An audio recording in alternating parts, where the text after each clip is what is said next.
จะก็ให้ตะการเลย กะ จ้าโดยโทร ย่างบ่ได้สามารถเท่าเพื่อนก็โอ้ยามหอน เหนื่อ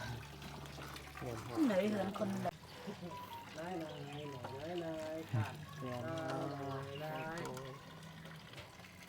งาน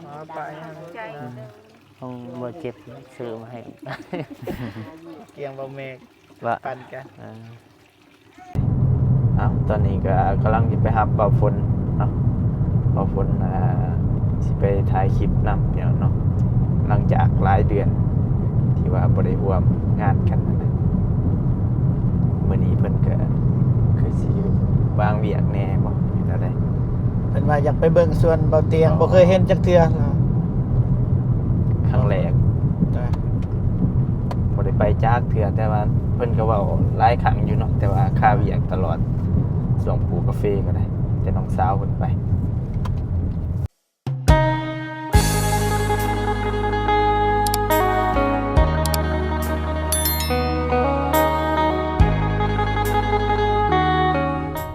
ไปเดินทางพี่น้อยกำลังเข้าไปทงไวายแต่ว่ามื้อนี้มีแต่หมอกเนาะหมอกมืดกลัวมัวตาเพราะมันเป็นภูเป็นเขานะพี่น้องเนาะทางเขตบ้านหนองสาลีหนองน้ำฝนเนาะแล้วก็บ่าวฝน โอ้ กำลังเดินทางพี่น้องเนาะ พิเศษมื้อนี้พี่น้องไปหับเบาฝนลาวใต้พี่น้องนะไปร่วมงานพุ่นแหละสิขึ้นทางบ้านเบาเมกเพิ่น โดย พี่ พ น้ อ อง ดีมีเวียกมื้อนี้กันเนาะ ก็ทักทายสบายดีเด้อพ่อแม่พี่น้องเนาะเบิดสุขุสุกคนบ่ว่าสิอยู่ทางในและก็ต่างประเทศพี่น้องเนาะก็ยินดีต้อนรับเข้าสู่ช่องบ่าวเจ็บ Channel ผู้พาไปพี่น้องเนาะไปทุกบ่อนทุกที่แค่แน่ถ้าบ่าวเจ็บมีรถใหญ่จวดจาดเนาะวงไว้ทันนี่ตอนนี้ก็กำลังสิไปหาบ่าวฝนเนาะบ่าวฝนสิไปถ่ายคลิปนำเนาะหลังจากหลายเดือน ที่ว่าบ่ได้ร่วมงานกันนั่นนะมื้อนี้เพิ่นก็คือสิวางเวียกแหน่บ่เฮ็ดอะไร เพิ่นว่าอยากไปเบิ่งสวนเบาเตียงบ่เคยเห็นจักเทื่อเนาะ ครั้งแรก จ้ะ บ่ได้ไปจากเทื่อแต่ว่าเพิ่นก็เว้าหลายครั้งอยู่เนาะแต่ว่าค่าเวียกตลอดช่วงปลูกกาแฟก็ได้แต่น้องสาวเพิ่นไป ว้าวตบ่เห็นเลย มืด ใน มัว กล้องเห็นได้พี่น้องนะ ในกล้อง จริงเลย แจ้ง ในขี่รถจักรเห็นบ่เห็นในขี่รถจักรไอ้งานนี้มันเข้าตาเฮานะในรถโอเค ฝนตกเช้าใหม่เนาะอายหมอกขึ้นอายหมอกอายน้ำเพราะว่ามันเป็นหุบเขาหมองนี่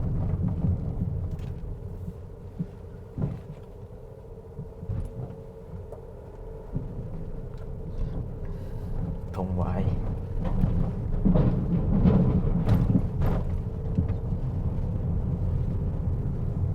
ขามผู้ลูกหนึ่งเพื่อสิหอน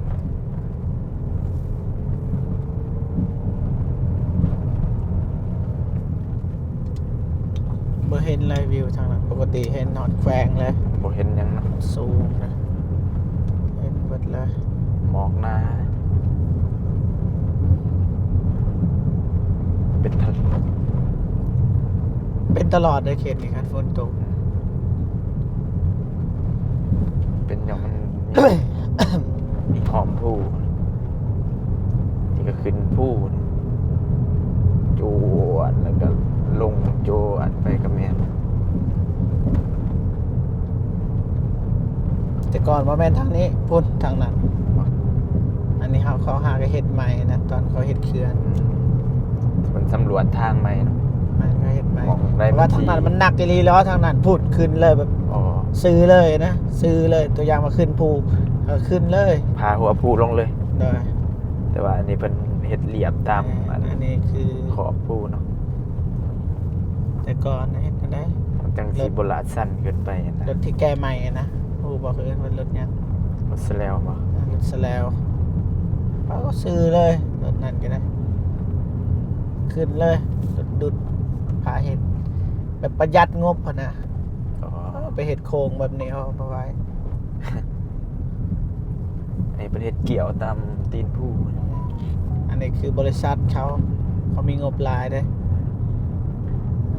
รถแฉลวรถแฉลวก็มีอยู่แต่ว่าเขาบ่อยากลงทุนนะ โอ้ เพราะว่าแนวใดมันก็ไปได้แหละก็คือ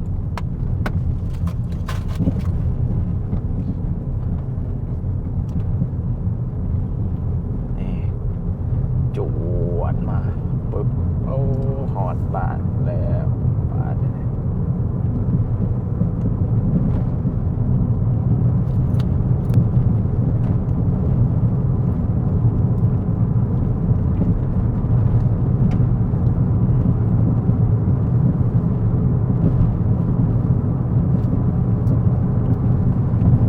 ถวาย ทุ่งวาย ถวายกับบ้านใหญ่บ่บริใหญ่ที่ บ่ บ้านเก่าเดิมอยู่ นั่นเฮือนสูงสุดในหมู่บ้านพุ่นอยู่เถอะ บ้านเทวดา สูงสุดเลยเห็นเบิดเลย กว่าเฮือนน้องสลีอีก เซ็ตเซ็ตเซ็ตเซ็ตเซ็ตเซ็ตเซ็ตเอ๊ะ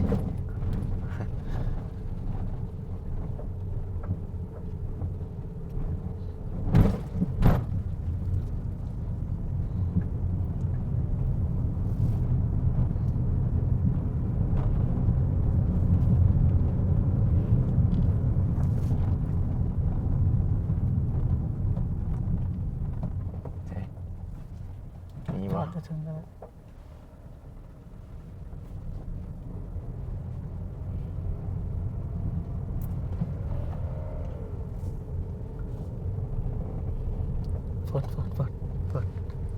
ฝนเราถ่ายยันเลย นั่นบ่ ติไปไกลเลยติไว้ เฮ็ดที่ปีกายบ่นี่ ฝนอะไรมันโทรมาอีก เฮ็ดเราถ่ายลุมเฮ็ดที่มากับรถซื้อบ่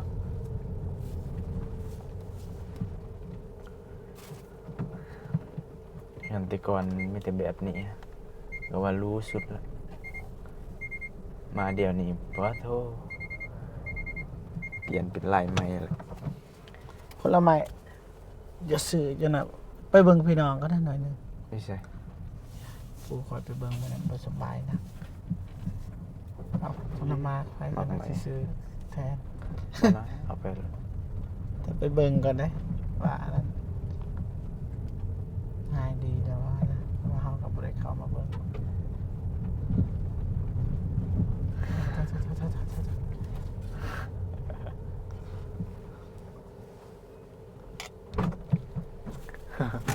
สบายดีเด้อหกเติม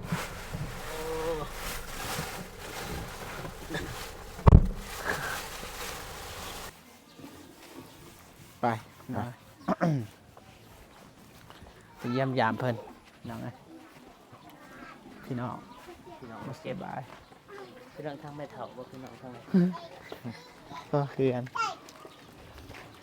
นี่มันจะอ้าวกำลังอะไรเลยก็เพิ่น มันบ่ ซอยกันเนี่ยลากเข้าห้องน้ำมาเถอะไผอีกจมทางนั้นนี่จะเบิ่งกันนี่บ่ งามมันเด้อ ว้าว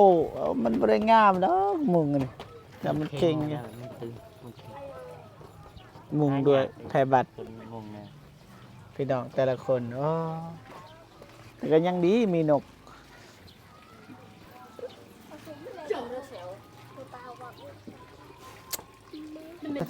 แต่ก็ให้ตะการเลย กะ ยังบ่ได้สังอาจจะ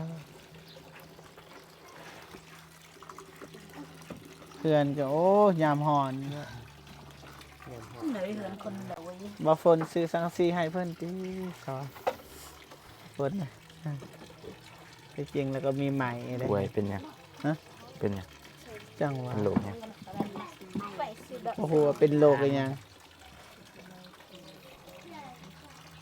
ทำคนเจ็บนี่ตอบบ่ได้ในทาง บ่ถามแล้วคนจิตเพราะฝนจะสื่อสาร ที่ซั่น อาจจะกระถาม เอานี่ดิถ่ายอยู่ดอกอีก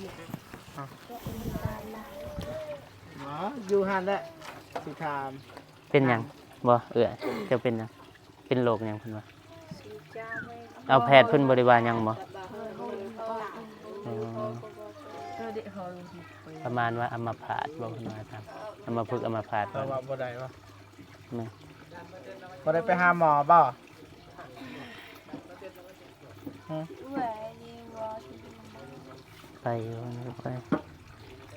นั่นก็น้องพาไป หมอเพิ่นว่าจังได๋ จังหวัดหนองทรายเขาพาไป ต้องสายเจ้าบ่ แม่น กระเพาะ กระเพาะประสาท กระเพาะประสาทบ่แม่มียาบ่ จังหวัด เป็นจักมื้อและจักเดือนนะฮะ3 ปี ตักซี 3-4 ปีนะ หมอ เอาแต่หนัก แต่ว่าหนักเนาะ 3แต่เดือน3นี่บ่เดือน3 ปีนี่บ่ เดิน3เนาะแต่เดิน5เนาะ ระยะ2 เดือนนี่เป็นหนักแฮะ ยางบ่ได้แล้วบ่ได้บัด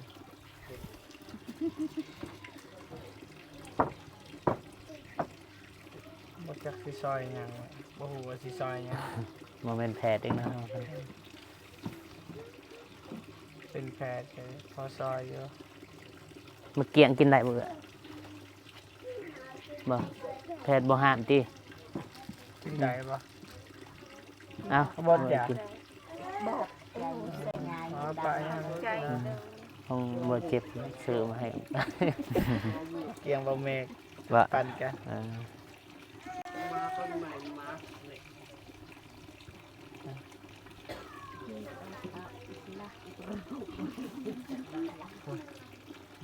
นั่ง เป็นตะอยู่เนาะสะอาดสะอ้างข้างใน อาจอยู่จะว่าก็ ยามแดด ยามฝน จะอาดมัน ยามฝนยามแดดนี่แหละ ผับบัดเนาะ ก็ไม่เสร็จก็มีเศร้าเสร็จก็มีจะบ่เฮ็ดว่าบ่มีเงินซอยเบิ่งฝนสังกะสี2-3 แผ่นฝนตกใส่กันพื้น ท่านท่วมหอดเลยมันเป็นอะไรเวลาว่ามันเป็นอะไรอาการขอโทษด้วยที่ทางมันเป็นอะไรมันแทงบ่เลยที่ว่าออกมาบ่ได้เนาะมันแบบ ก็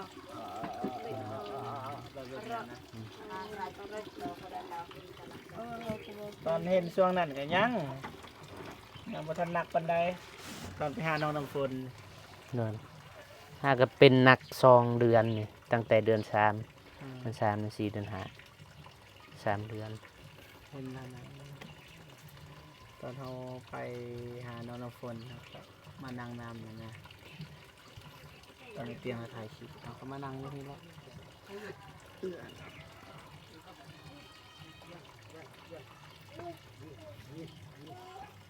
มีแนวกันแดด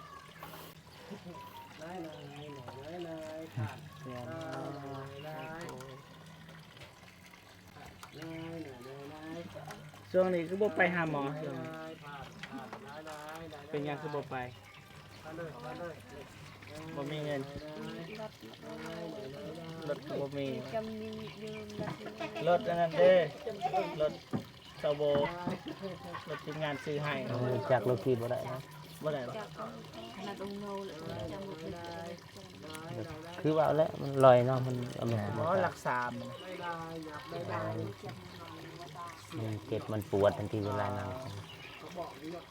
เป็นจังซี่ก็นั่งบ่ได้เลยนั่งดนบ่ได้กำอาจจะลองกำบ่กำแห้งๆบ่กำเทินมือก่อนแห้งๆแห้งสุดแล้วบ่ เป็นคือพอเราเจ็บไปซอยช่วงนั้นอยากเป็นแบบนั้นเนาะมันไม่เกินเราแต่ว่าเราเสียแล้ว พอเขาซิงนะ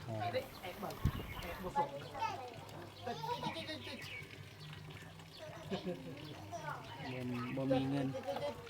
แล้วก็ถ้ามีเงินก็บ่มีรถเอ้าบาท เป็นแนวก็แต่มันมีเงินเนาะหลักๆก็คือเงินไปกินป่วยแกหมอเขาก็ใช้จ่าย ไปแต่ละเทื่อหนึงใช้เงินเท่าใด เราโอ้โหรักเราไม่จะนัดไปนอนอยู่ห้องนะ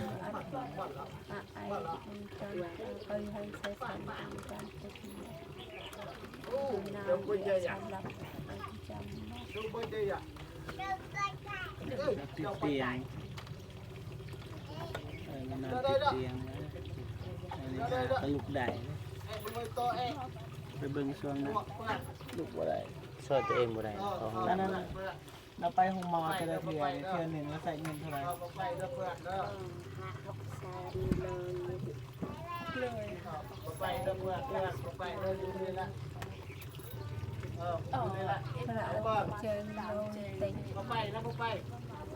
ของสุขลาเด้เขาไปสุขลาเขาไปจังได๋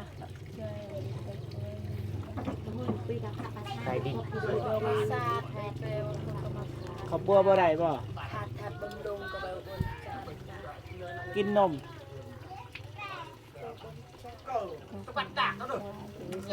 บนเจียบนงาคือ คือฮู้แล้วบ่ได้กินนี่ไง เมื่อน ม เป็น กิน แล้ว บ่ บนจะแบบบารากินกับ กินนะ เป็นแล้วบนจะเป็นแล้วแบบนึงเป็นแล้วกระเซียนแบบกลางไปก็ไปแล้วบ่ลงจะเปิดนะเงินมากินกับเป็น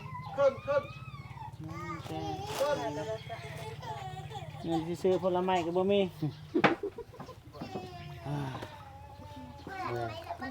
ป่าแจ้งเลยมีแต่กระเตะกันนะก็เวลากระเตะ ติด กั กับ น ตำยากขายละ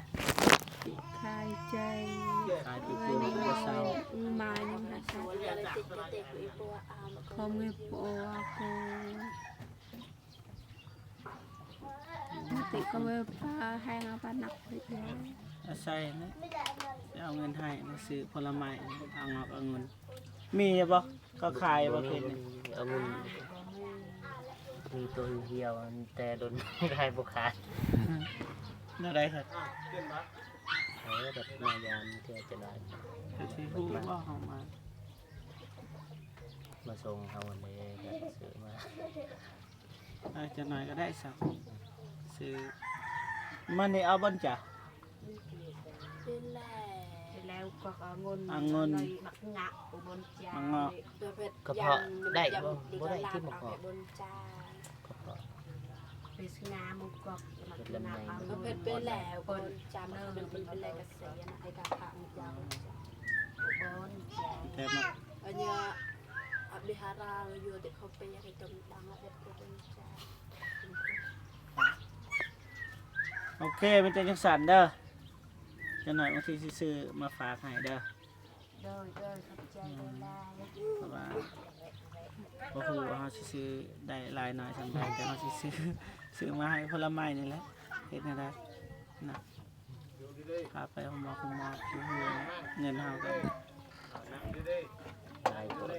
คันว่าเรื่องกระเป๋าก็ใหม่คือกันจะจังสั่นเด้อเอ้ยเด้อสู้ๆเด้อ อยู่แต่ว่าภาวนาให้เศร้า ใจ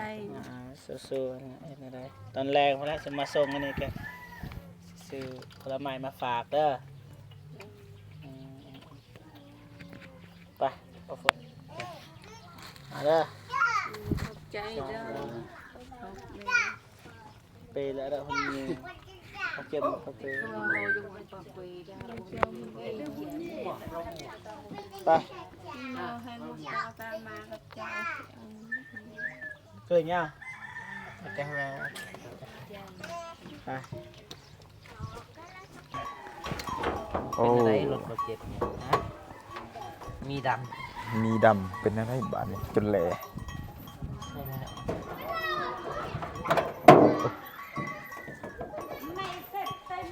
ซึมแล้วเนาะนี่ อืม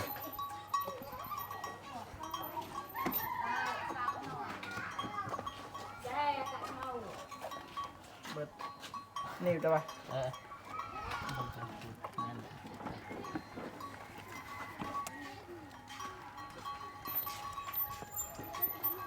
ตักมันตัว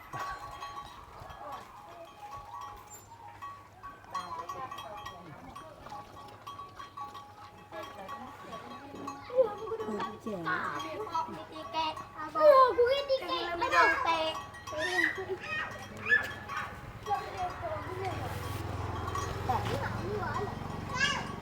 บ่เต็มนะย่างปะย่างบ่ ใส่ก็ได้บ่ใส่คนหนึ่ง ใส่สัวขาวซื้อประวานนะ มาแล้วก็ โอเคป่ะ แปลงก่อน ทุกคนแพงปะ ที่สิแปลงยังบ่เลยไม่ได้หลักๆตัวคนว่าจับตอนนั้นทิศหนึ่งที่ไล่ก็ทิศหนึ่ง เนี่ยอะไรทิมเนี่ย เป่านะกองอากาศ อ๋อเขาบ่ทันเป่าเล มั ย นดูดปุ๊บมาเลยมันสิเข้าเครื่องจักร พี่ดีนะเอาพี่ โอเค มีด มีด ำเตียงต่างสายยางมีด ำเจ้ามีด ทำได้ได้ไหมกูดองจะดูเลย ำคิดว่าเป็นปีเป็นเดือนไม่ ไม่ให้มาเอากล้วยอย่างนี้ไปเดินทางต่อไป ำเดินทาง จบคลิปไปเลยนะหมายน ยาวไป3 คนวันนี้พี่น้องเนาะ ำซ้ำนุ่ม 3 หนุ่มรูปหล่อ ซ้ำนุ่มซอส สิไปทางใดต่อบัดนี้ไปอันนั้นก่อนบ่ ขึ้นไปบ้านก่อนไปจ่ายค่าสร้างกลับไปจอบสวนน้ำเนี่ยเพราะว่า2-3 มื้อแล้วบ่ได้ไปหลังจากไอ้เตียงกลับบ้าน2 มื้อเนาะไปเบิ่งก่อนว่าอันเพิ่นเผาสวนเพิ่นยังนอนอยู่สวนบ่น้องเอ้ยเนาะเอ้าก็มีแต่สิขอตัวเดินทางไปก่อนเด้อพี่น้องใหม่เนาะได้ก็ขอบคุณใจเนาะขอบคุณหลายๆเด้อพ่อแม่พี่น้อง FC เพิ่นทุกคนที่เข้ามาติดตามก็เป็นกำลังใจให้ทางบ่เจ็บบ่เมกเนาะแล้วก็บ่าวฝนมื้อนี้ก็เดินทางไปนำกันให้คอยเพิ่นอยู่ดีมีแฮงเนาะขอให้โชคให้มานให้ร่ำให้รวยเพิ่นสู้ๆเด้ออยู่เย็นเป็นสุขเนาะเอาพอกันใหม่คลิปหน้าพี่น้องเนาะสำหรับคลิปนี้สบายดีเด้อ สบายดีเด้อพี่น้อง